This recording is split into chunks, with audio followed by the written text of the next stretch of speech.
नमस्कार मित्रांनो, मुरांबा मालिकेच्या आजच्या भागामध्ये रेवा तो अक्षयने प्रपोज केल्याचा फोटो बघत असते। अचानक वाऱ्याची झुळूक येते आणि फोटो हा खिडकीबाहेर जाऊन उडून खाली पडतो। रेवा म्हणत असते की मनात म्हणते की इतकं पॅनिक होण्याची काही गरज नाही, तो फोटो तर ऑलरेडी आपल्या मोबाईलमध्ये आहे, रमाला तो फोटो मी दाखवू शकते। तेव्हा रेवाला अक्षयने तिला प्रपोज केले आणि तिच्यासाठी ती अंगठी आणल्याचे तिला क्षण आठवत असतात आणि ती मनाशी खूप खुश होत असते। त्यानंतर इकडे रमा ही अक्षयला आळूवड्याचा डब्बा देण्यासाठी बाहेर आलेली असते। तर इकडे अक्षय सुद्धा रमाचाच विचार करत असतो की आता मी रमाला जाऊ की भेटायला, का तिला मेसेज करू किंवा फोन करू।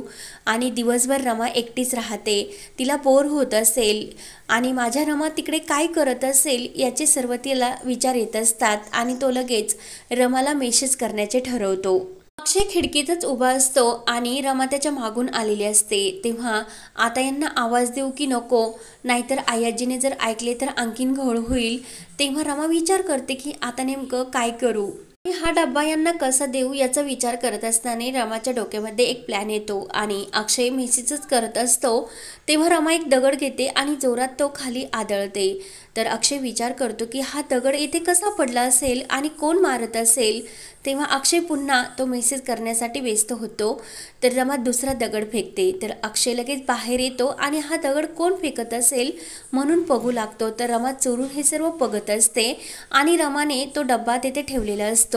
तेव्हा अक्षयचे लक्ष त्या डब्याकडे जाते। तेव्हा अक्षय डबा उचलतो आणि त्या डब्याखाली एक चिठ्ठी असते, त्यामध्ये असे लिहिलेले असते की आज सर्वांनी तिकडे आल्यानंतर मी त्यांच्यासाठी आळूवड्या बनवल्या होत्या, सर्वांनी आळूवड्यावर ताव मारला, पण तुम्हाला त्या भेटणार नाही असे कधी होईल का, म्हणून त्या आळूवड्या रमाने पाठवले असे अक्षयच्या लक्षात येते आणि अक्षय मात्र खूपच खुश होतो आणि रमा सुद्धा खुश होऊन हे सर्व बघत असते। तेव्हा अक्षय त्या आळूवड्या खाऊन इतका त्याला आनंद होत असतो आणि रमाच्या हातची चव त्याला खूपच आवडत असते। तेव्हा तो मनाशी म्हणत असतो की खरंच रमा किती छान असे आळूवड्या बनवतीस, खरंच तू अन्नपूर्णा आहे आणि ह्या आळूवड्यामध्ये जशी चव ही ठासून भरलेली आहे तशीच या तुझ्यामध्ये तो टॅलेंटपणा सुद्धा ठासून भरलेला आहे, म्हणून अक्षयला आळूवड्या फारच आवडलेल्या असतात। तर इकडे रमाला अक्षयचा तो स्पर्श जाणवत असतो आणि रमा मनाशी खूप लाजत असते आणि ती सुद्धा आतमध्ये निघून जाते।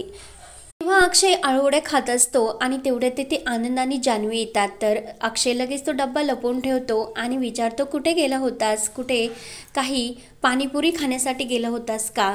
तेव्हा जान्हवी म्हणते की नाही, आम्ही तर त्यापेक्षाही भारी गोष्ट खाल्ली। तेव्हा आनंद म्हणतो की जानू त्याला तो फोटो दाखव। तेव्हा जान्हवी आपल्या मोबाईलमधील तो फोटो अक्षयला दाखवते आणि खूपच मस्त त्या आळूवड्या होत्या म्हणून रमाचे सर्वजण कौतुक करत असतात।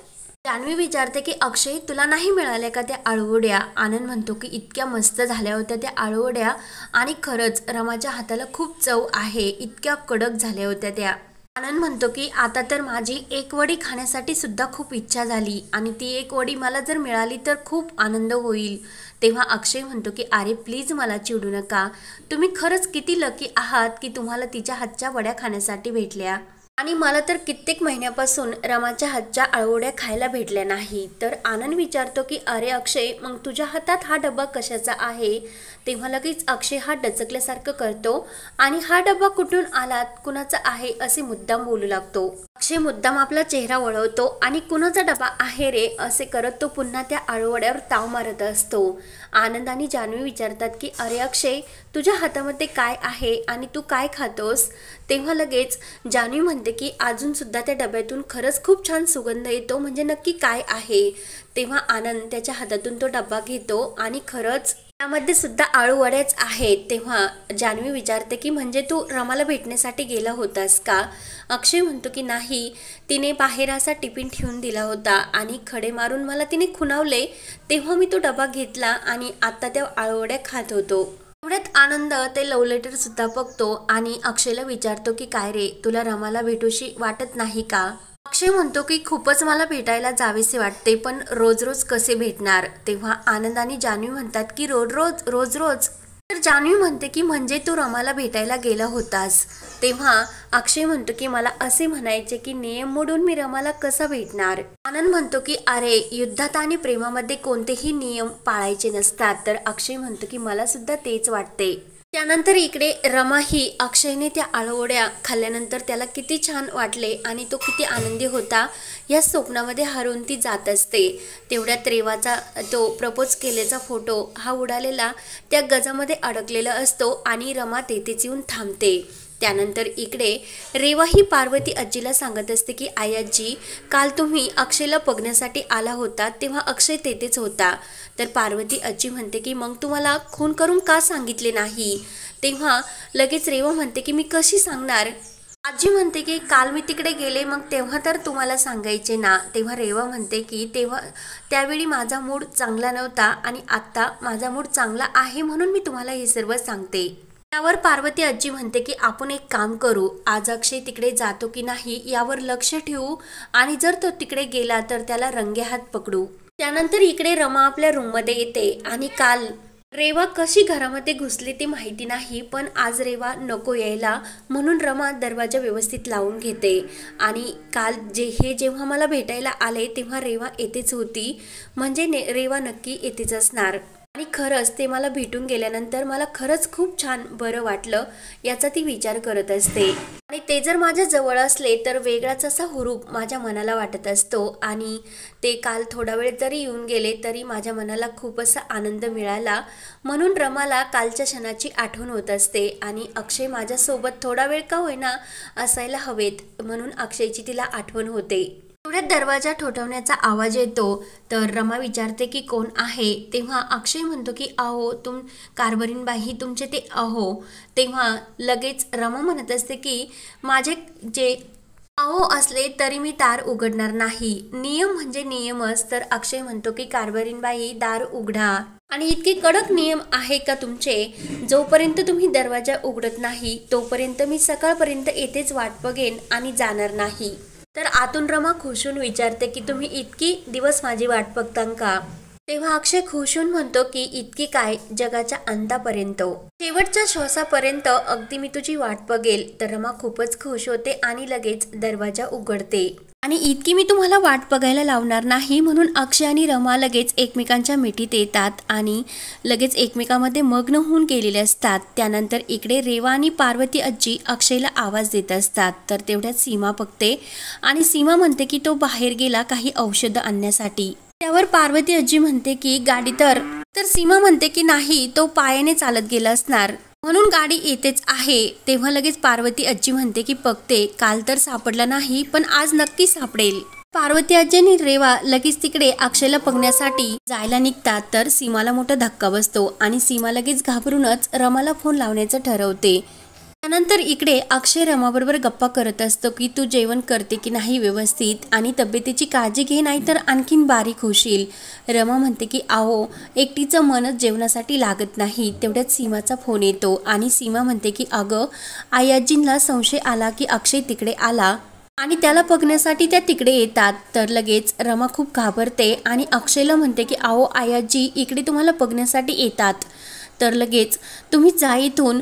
तेव्हा लगेच अक्षय म्हणतो की येऊन दे, मी नाही घाबरत। रमा खूपच घाबरते आणि आपण नियम मोडतो, तुम्ही प्लीज इथून जा। तर अक्षय म्हणतो की कसले नियम, सगळा बालिशपणा आहे आणि बायकोला भेटण्यामध्ये कसला बालिशपणा। रमा म्हणते की अहो मी तुमच्या पाया पडते, प्लीज जा तुम्ही इथून। अक्षय म्हणतो की पाया वगैरे काही पडू नको, मी जातो पण त्या अगोदर मला एकदा डोळे भरून बायकोला बघून दे। तेव्हा रमा म्हणते की हो। तेव्हा रमा अक्षयच्या हाताला धरते आणि दरवाजा उघडून बाहेर ते जायला निघतो। तेवढ्यात पार्वती आजी आणि रेवा ह्या दरवाजात उभ्या असतात। तर पार्वती आजीला बघून रमा आणि अक्षयला तर मोठा धक्का बसतो। तर पार्वती आजी म्हणते की रमा ही शिक्षा भोगण्यामध्ये तू अपयशी ठरली आणि आता मी तुला 10 मिनिटं देते, 10 मिनिटानंतर तू त्या घरामध्ये यायचे आणि अक्षय तू आत्ताच माझ्यासोबत त्या घरामध्ये चल। मी तुला 10 मिनिटं म्हणजे का देतेस, कारण 10 मिनिटामध्ये तुला काय काय शिक्षा भोगायची याचा तू विचार कर। त्या त्या 10 मिनिटात तुला तो विचार करण्यासाठी जो त्रास होईल ना, म्हणून ती 10 मिनिटं मी तुला दिली. तेव्हा पार्वती आजी अक्षयला घेऊन जाते आणि रमाला पार्वती आजीने मागच्या वेळेस अक्षयला काय शिक्षा असेल हे सर्व क्षण तिला आठवतात. तेव्हा रमा म्हणते की पार्वती आजीने मला जी काही शिक्षा दिली ती मी सर्व भोगायला तयार आहे, पण मी यांना माझ्यापासून कुठे लांब नाही जाऊन देणार. तेव्हा पार्वती आजी रमाला हाताला धरून त्या घरामध्ये घेऊन येते आणि तिला या घरातून कायमचं चालते होण्यासाठी सांगते, कारण ही शिक्षा तू व्यवस्थित भोगली नाही म्हणून रमाची बॅग ते फेकून देते. तर अक्षय सुद्धा आपली बॅग घेऊन आतमधून येतो आणि आजीने मला सुद्धा शिक्षा भोगव सांगितली आणि माझी शिक्षा अशी आहे की मी तुला सोडून कायमचं लंडनला निघून जायचं आणि आपला इथपर्यंतच प्रवास होता. इथून पुढे मी आपलं नातं नाही निभावू शकत, आपला एकत्र प्रवास फक्त इथपर्यंतच. तर ते ऐकून रमाला खूप मोठा धक्का बसतो आणि अक्षयच्या डोळ्यात मात्र पाणी येत असते. तर हा भाग येथेच संपतो. पुढील भागामध्ये रेवा आणि अक्षयचा जो फोटो असतो तो रमाच्या हाती लागतो. तो फाटलेला फोटो जोडून रमा ही रेवा आणि अक्षयला एकत्र बघते आणि तेव्हा लगेच रमा ही अक्षयला विचारते की या फोटोमध्ये जे काही रेवा आणि तुमचं नातं दिसते ते खरं आहे का खोटं. तेव्हा रमाला वाटते की ते खोटं असेल, तर अक्षय म्हणतो की नाही ते खरे आहे. रमाच्या डोळ्यामध्ये खूप पाणी येत असते आणि तिला आणखीनच जबर धक्का बसतो. तर आता पुढे काय होणार हे पाहण्यासाठी चॅनलला नक्की सबस्क्राईब करत राहा. धन्यवाद.